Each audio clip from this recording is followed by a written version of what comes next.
You know, I really thought I had like Christmas hats, but I can't find any. I don't know where, I must have thrown them away last year or something. I don't really know where they are. So this Christmas video is going to have me wearing no Christmas related items. The only thing I found that was even remotely Christmas related was my Wallace and Gromit t-shirt. It's the penguin from Wallace and Gromit, guys. Remember that? His beak sits atop my belly. I don't have a Christmas jumper or anything, so... But Christmas, eh? What a lovely time of year Christmas is. There's trees, lights, red, green, presents, meeting family members you don't like, being poor for the rest of the month and most of January. Wow! And let's not forget the audio onslaught of Christmas music that we're subjected to each year. I used to love Christmas music. I used to love it as a kid and I used to love it in my teens. And then I worked in retail and they played Christmas music non-stop. It's hell. But Christmas wouldn't be Christmas without Christmas music. Especially here in the UK, I'm not gonna lie to you guys. Like, you American guys do have some good Christmas songs, but we have some belters. We got Wham, Jona, Lewie, Wizard, Slade. Oh, we got two Beatles doing two different Christmas songs. Whoa, Elton John. Oh boy, it's Shakin' Stevens. Who's sorry, can't even believe. And of course, the greatest of all time, East 17. Baby, if you've got to go away, don't think I could take the pain. Won't you stay another day? Actually, now that I think of it, we have released some shit, haven't we? But what's the best? What's the most overplayed? What's just downright horrible? Let's find out, shall we? In this Christmas-themed video. Number 5. Stop the Calvary by Jona Lewie. What's happened here? It wasn't even intended to be a Christmas song, but it's a Christmas classic. What's happened? Stop the Calvary is unsurprisingly an anti-war song. What war, you may ask? And I respond with, all of them, even wars in the future.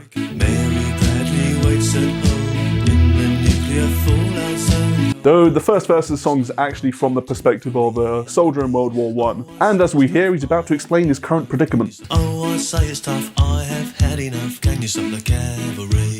Lewie has a very odd delivery. He's doing the classic British guy speaking, not really singing kind of thing. But I certainly think it gives the song a bit of an edge here. He's trying to sound like the everyman soldier, no matter what year it may be. His vocals do sound a little bit muted, it's a bit strange, but I think it adds a bit of mystique to the vocals. Like as a kid, I had no idea what he was even saying, let alone what the song was about. And I remember being like 11 or 12 and someone telling me that it was an anti-war song and I felt like I'd unlocked some sort of secret, or that I'd learned a great lesson in life. I wasn't a very, very smart kid. And I'm not a very smart adult. When I was looking up the record though, I found out there was a bit of contention between the songwriter and the song producers. Lewie's record label wanted a brass band in the song, and they thought his lyrics were a little bit corny and a bit on the nose, and maybe even a bit political. And Lewie didn't want the brass band, and he didn't want anyone interfering with his lyrics at all. But I guess through gritted teeth, they found some sort of a compromise with this song. And good thing they did, because it's Lewie's biggest hit. Like, regardless of these guys' squabbles, we have an absolute Christmas anthem on our hands here. And the best bit, the biggest point of contention, was the Christmas theme itself. It all stems from that one Christmas line. Wish I was at home for Christmas. And the bells, both of which Lewie didn't want in the song. Suddenly a song not about Christmas becomes all about Christmas. It's wonderful, and honestly without the Christmas angle I don't think there'll be much to write about with this song. Certainly not a classic that's played each year. A soldier that's just fed up with war and just wants to go home, it's kind of a played out idea at this point. But he's fed up with war and he wants to go home for Christmas, that's heartbreaking. You can get as many kids as you want, Lennon. We have you beat out with just raw emotions. At number 4 we've got Elton John with Step Into Christmas. I don't see people rating this one too high, and it's one of my favourites. Like, it's definitely on a lot of year-end Christmas lists and stuff like that, but usually in like the kind of 20 era range. 20 era, what the fuck? It's usually ranked lower than like the top 10. Maybe I'm different. Maybe it's because when I was a kid, we actually sung this song in our Christmas play. Yeah, my school had some weird Christmas plays. We didn't really do much of like the Bible stuff or Bible stories or anything like that. Like, we'd do stuff like Christmas in different parts of the world, like we'd see how different countries celebrate and stuff like that. This particular year, we just did Christmas music, and and we focused on a lot of Christmas number ones, which I don't think this song was a number one, I might be wrong. But I remember we did like the Spice Girls and stuff like that. So maybe it's just ingrained in my head as a kid from those childhood memories. Anyway, this song's great and a perfect addition to your Christmas playlist. I also like in the video that there's like basically nothing interesting happening, but the camera is like cutting and zooming around like all over the place as if it's like the fucking Avengers or something. Like, Jesus, calm down, just stop. There's no need to go all crazy. Also, eating, drinking, and being merry sounds like a good Christmas to me. I really like the energy of this one. It really feels like a proper old school, rocky, fast-paced Christmas song. No dreary bullshit like you have on today. Not like the old days, you know what I mean, son? Just good old Christmas fun. So yeah, I'm stepping in, Elton. Take me away!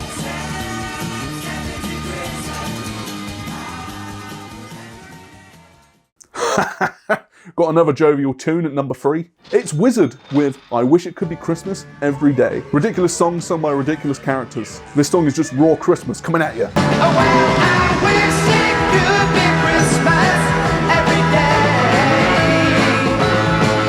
When the kids start singing and the band begins to play. Also that title, don't be stupid, can't be Christmas every day. Lose its charm real fast. Get it together, Wizard. Fuck's sake. I love all these confused kids in the video. They look like they would rather be anywhere else. Where do you find kids that don't care about Christmas? Also, I don't believe for 1 second that this kid's actually playing a drum. He's a liar and I've found him out. But yeah, there really is something about this one. The old, oh, when the snowman brings the snow. I love the sax, love the bells. It's just great. Just a goofy little Christmas song, you know what I mean? Just a good laugh, innit? And when you're a kid, that's all you need. Christmas is just fun and exciting. Of course, we can't forget. What a fun little tune. However, it actually never got to number 1. This song was beaten out by another Christmas classic, if you can believe it. And it's also coming in number 2 on my list right now. We have Merry Christmas Everybody by Slade. Like I said, both of these songs were released in the same year. Just think, 2 iconic Christmas songs at the same time. It's madness. This one is another childhood favorite of mine. It goes side to side with Wizard as just, again, raw Christmas. So here it is, Merry Christmas, everybody's having fun. This one ain't just for the kids, it's for the whole family though. We get drunk grandparents. I love this one because it nails those very specific Christmas memories. As your granny always tell ya, the old songs are the best. And she's up along and rolling with the rest. We've all had our conversation with the older relatives that tell us the old songs were better, blah blah blah. But put a few drinks in her and suddenly she's dancing along to WAP with everyone else. It's madness. Relatable song lyrics, that's what I like.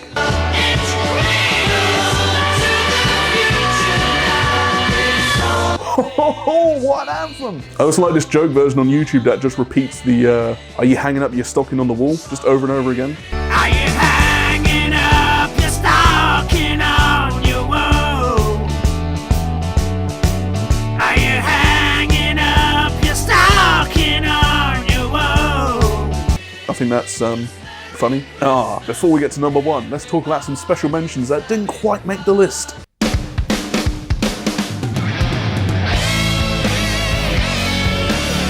Darkness came out with this Christmas song in 2003, losing Christmas number 1 to Gary Jules' Mad World. We must have been really depressed in 03, Jesus Christ. Anyway, it's become a staple since then, and it's one of the only good Christmas songs released in like the last 2 decades. Christmas tree, just let the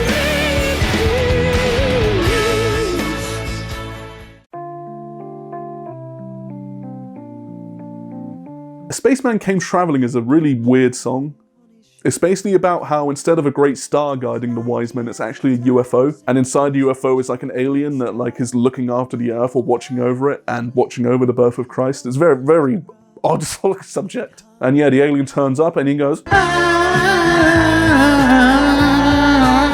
brilliant. A newborn king to see, pa-rum-pa-pum-pum.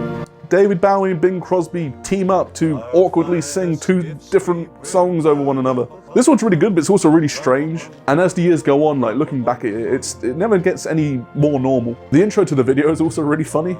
I'm Bing. Oh, I'm pleased to meet you.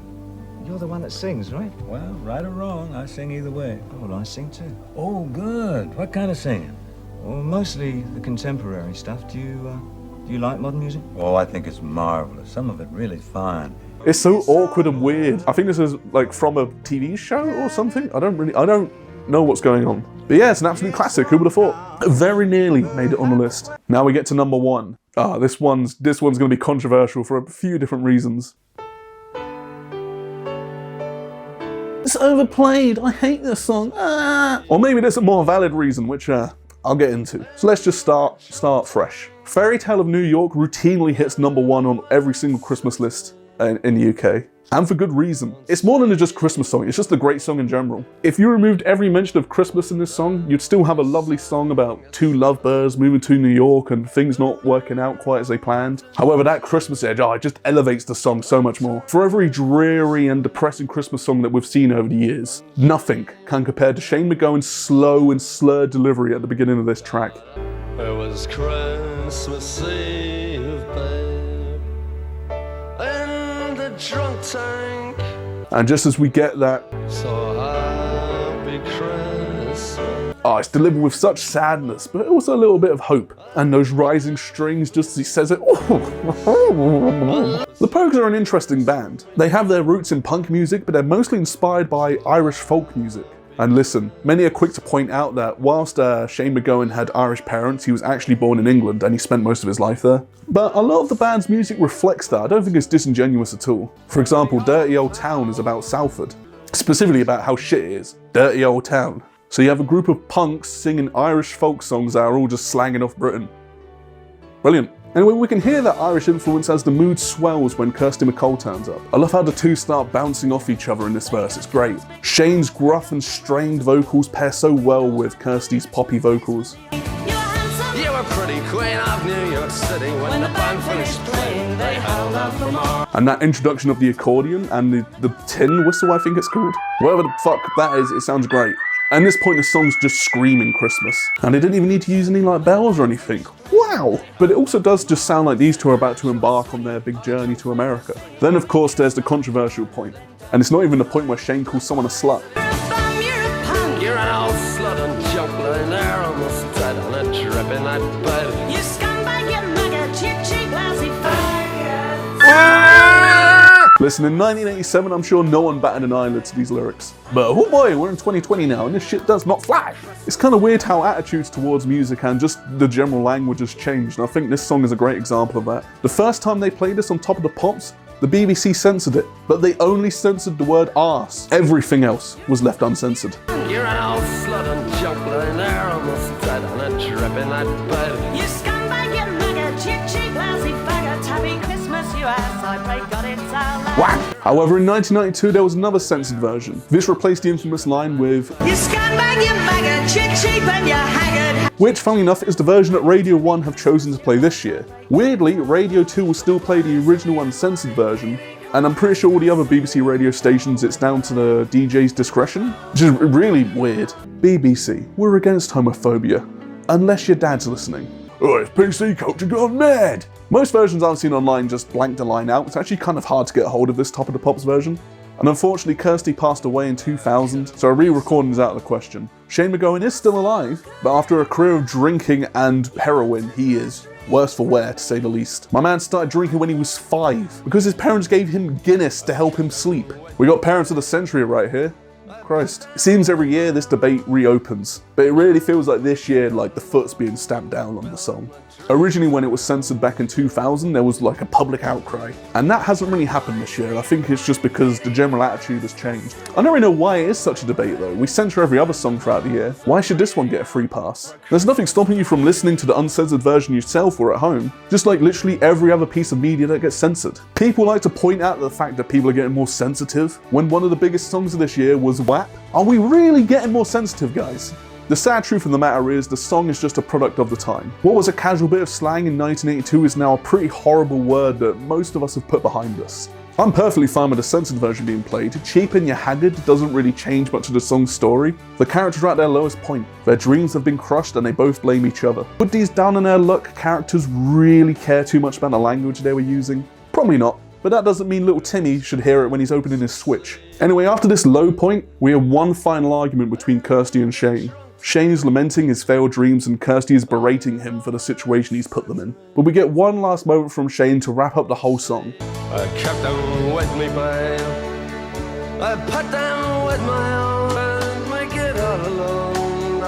put my dreams around you. Shane still has a tiny little bit of hope in him. He still has his dreams, and he's built his new dreams around Kirsty. As long as they're together, maybe they'll be alright. The song is left open and we're left for our minds to wonder. Are they going to get out of the slump? Can they really make something for themselves and become the stars they wanted to be? Will they at least be happy? Who knows for sure? And we get one last chorus and the song ends. And I just think it's great. Despite the poorly aged lyrics, I think there's just a lot to love about the song. And I think throwing the whole thing away would be a huge disservice. And yeah, although it's very, very, very overplayed, I welcome it with open arms each year. This is the muscle keeping All I Want for Christmas out. And I think hearing Shane's grizzled and gross vocals each year are a breath of fresh air from the poppy and happy songs that you usually hear over Christmas. All in all, Christmas music is a weird thing. Once a year we choose to drive ourselves absolutely nuts with the same songs over and over and over again. Then we get sick of them, and then we wait a year and we do it all over again.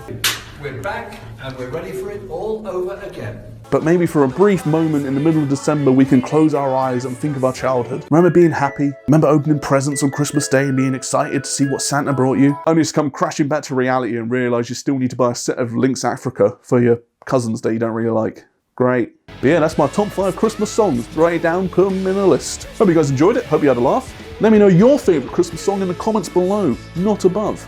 And you can check me out on Patreon, I've got a Twitter, and make sure to subscribe here on YouTube.